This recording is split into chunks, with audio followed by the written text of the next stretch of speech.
देख रहे हैं स्टार न्यूज 21, नजर हमारी विश्वास आपका। छाता विधानसभा के कस्बा कोसी कला में आज भारतीय जनता पार्टी के प्रत्याशी चौधरी लक्ष्मी नारायण कैबिनेट मंत्री ने अपना प्रचार प्रसार जारी रखा और कोसी कला के ब्राह्मण बस्ती, तालाब शाही और अन्य स्थानों पर मतदाताओं से अपने पक्ष में वोट करने की मांग की। वहीं उनके साथ धर्मवीर अग्रवाल व और वरिष्ठ नेता भाजपा के शामिल रहे। देखिए हमारी ये खबर।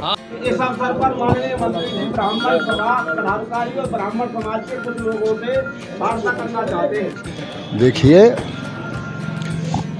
देश की अर्थव्यवस्था, देश के विकास, देश की संस्कृति और देश को पुनः विश्व गुरु बनाने के लिए आदरणीय मोदी जी और योगी जी के जो सराहनीय कदम हैं, उनसे जनता पूरी तरह से प्रभावित है।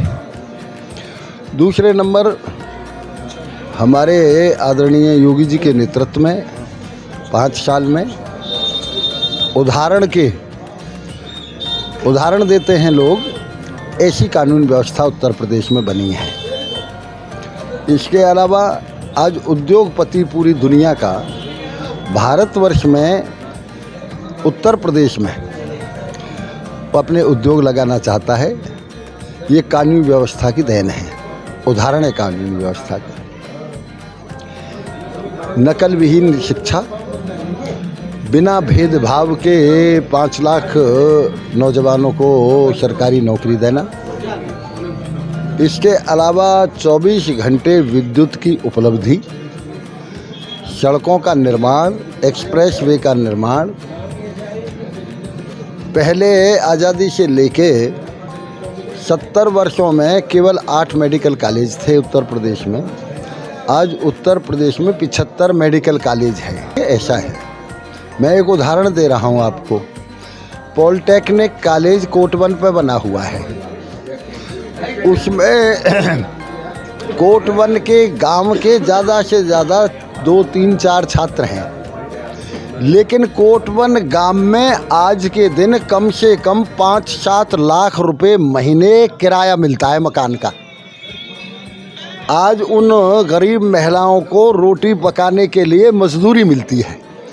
तो जो भी इस तरह के उद्योग खुलते हैं, उनसे स्थानीय लोगों को, नौजवानों को रोजगार तो मिलता ही है, उसमें तो कोई संदेह ही नहीं है। आदरणीय योगी जी बरसाना आए थे। बरसाना के लोगों का कल मेरी मीटिंग थी, उनका कहना था कि जितनी राधाष्टमी पे भीड़ होती थी, इतनी तो बरसाना में रोजाना होती है और 1-1 घंटे तो और जाम की स्थिति बन जाती है। तो वो सब कुछ ना कुछ खरीदते हैं, कुछ ना कुछ वहाँ आमदनी रोजगार होता ही है। दुकानों की, दुकानदार की रोजगारी होती है, खाने पीने के लोग हैं जो उनका रोजगार होता है, होटल वहाँ बन रहे हैं। तो ये सब रोजगार के ही साधन हैं।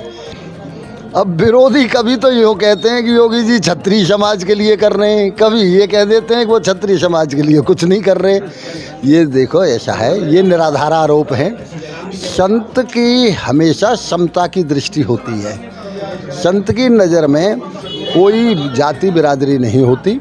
आज उत्तर प्रदेश में 18 करोड़ व्यक्तियों को मुफ्त राशन दिया जा रहा है 1 साल से। वो किसी जाति और धर्म के आधार पर नहीं है, केवल गरीबी की रेखा के आधार पर है।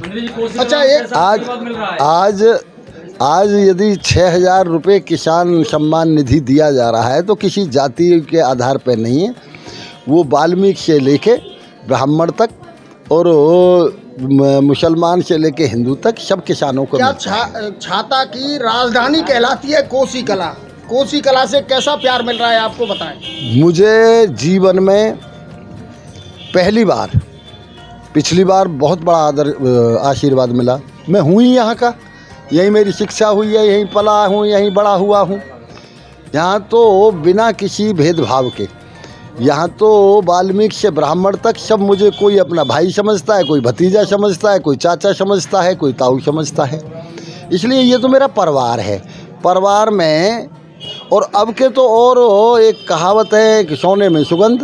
अब के तो योगी जी जैसे मुख्यमंत्री के उम्मीदवार हैं, इसलिए अब के तो इतना अटूट प्यार मिल रहा है, इतना अटूट प्यार मिल रहा है। और जब कभी भी कोसी कला से मुझे जंप मिलता है मतदान का, तभी पिछली बार जंप मिला 65,000 से जीते।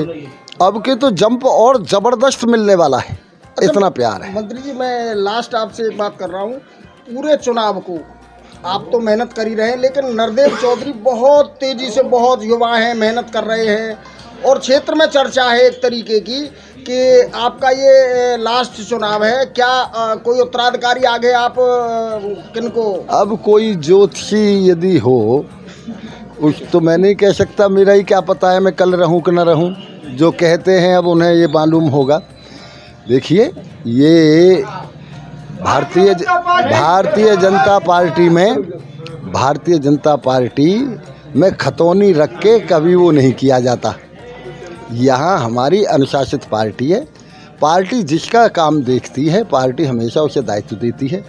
मोदी जी के पिताजी कोई सभासद भी नहीं थे, आज वो देश के प्रधानमंत्री हैं। योगी जी आए थे घर से शिक्षा लेने के लिए साधुओं की, आज वो मुख्यमंत्री हैं। भारतीय जनता पार्टी में हमेशा कार्य को महत्व दिया जाता है।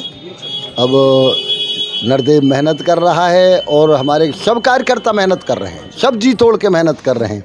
अच्छा, जो अधूरे कार्य रह गए, कौन कौन से अधूरे कार्य को लेकर के आप दोबारा चुनाव मैदान में? देखिए, कार्य तो कभी पूरे होते ही नहीं है। विकास एक अविरल गति है। सड़क बन गई, साल 2 साल में टूटती ही है। कभी बिजली हमारी लग गई, पोल टूटते ही हैं, तार टूटते ही हैं। ये अविरल गति है। कभी किसान के खेत पे ओला पड़ गया, कभी किसान के सूखा पड़ गया। ये अविरल गति है विकास। हमने इस क्षेत्र में किसानों को 425 करोड़ रुपए 4 साल में बीमा का और सरकारी मुआवजे का दिलवाया है। हमने कुछ कार्य हैं, जैसे आदरणीय योगी जी ने 900 करोड़ रुपए शुगर फैक्ट्री के लिए दिए हैं। निश्चित रूप से मेरा सबसे पहला ये कार्य होगा कि 1 साल में उसमें शुगर फैक्ट्री और इथेनॉल और बिजली घर तीनों कार्य चालू हों। ये मेरी प्राथमिकता है। मेरी प्राथमिकता है यहाँ और उद्योग लगें जिससे नौजवानों को रोजगार मिल सके। देखिए